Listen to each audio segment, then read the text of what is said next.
Yesus Kristus adalah Yehova itu sendiri, Bapa itu sendiri.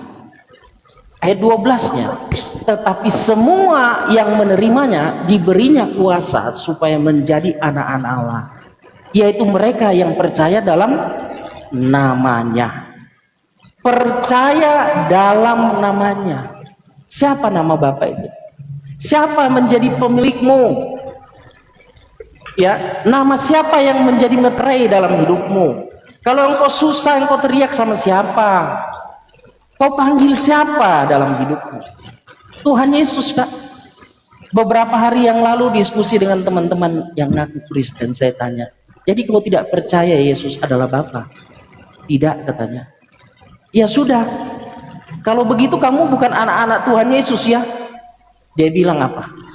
Tidak, saya anak-anak Tuhan Yesus, katanya begitu. Saya bilang bagaimana?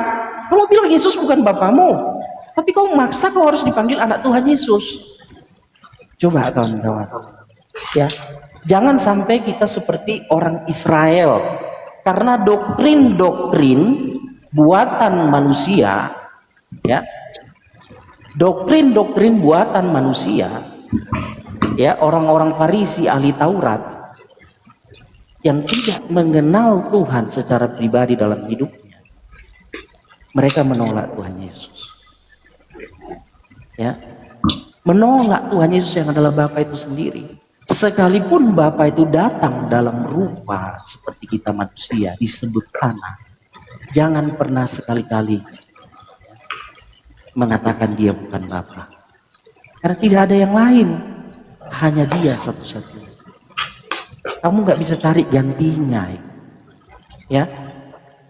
Kita baca Yesaya 63 ayat 16. Coba teman-teman buka ayat ini, ya. Yesaya 63 ayat 16. Sebutkan siapa bapak leluhurmu, ya. Ganti Abraham di situ dengan bapak leluhurmu, ya. Bang Binyo cocok ini, bapak leluhurnya Tertulianus. Jadi saya mewakili Bang Binyo, saya akan baca, ya. Bukankah engkau Bapa kami?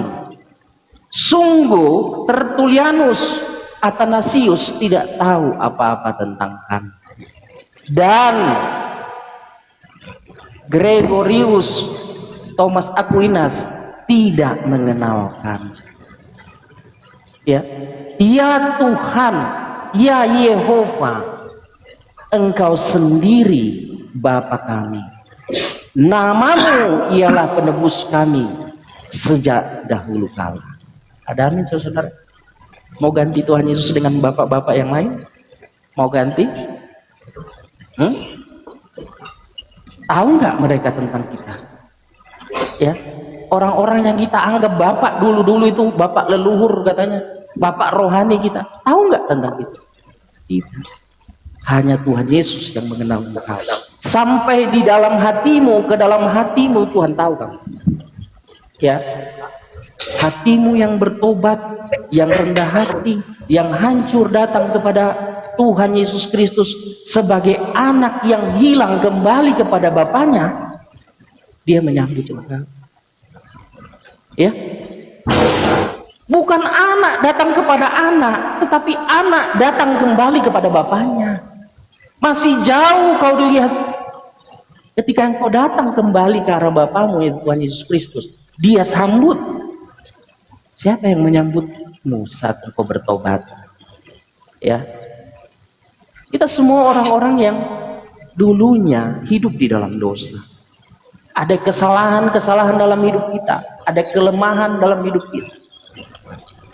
Yesaya 1 ayat 18 bilang, sekalipun dosamu seperti irmisi merah, merahnya seperti kain kesumba, namun akan putih seputih salju.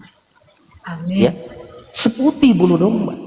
Siapa yang bisa melakukan semua itu kalau bukan Bapamu? Ya, di dalam perjanjian baru ada begitu banyak ayat yang berbicara tentang Bapa, dan itu semuanya mengacu kepada Tuhan Yesus. 2 Korintus 1 ayat 3, Bapa yang penuh belas kasihan dan sumber penghiburan adalah Tuhan Yesus.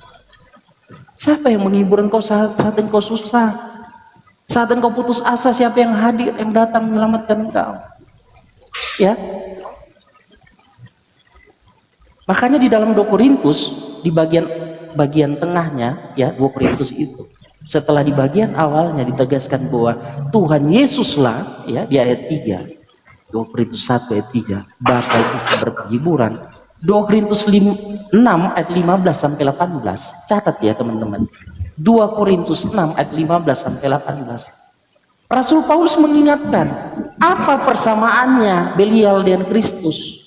Belial ini berhala. Ya. Doktrin dan dogma itu bisa jadi berhala dalam hidupmu. Ketika engkau menyamai-nyamaikan dia dengan Kristus. Oh setara, sehakikat. Oh tidak setara, subordinasi.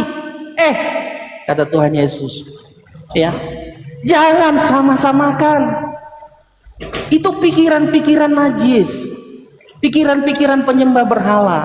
Kamu kalau mau bertobat harus betul-betul bertobat, lahir baru. Ya. Persamaan apakah yang terdapat antara Kristus dan Belial? Itu ayat 15-nya. Apakah bagian orang-orang percaya dan orang-orang tidak percaya? Apakah hubungan bait Allah dengan berhala? Karena kita ini adalah bait Allah yang hidup menurut firman Allah ini. Aku akan diam bersama-sama dengan mereka dan hidup di tengah-tengah mereka, dan aku akan menjadi Allah mereka dan mereka akan menjadi umatku. Ini digenapi di dalam Wahyu 21 ayat 5.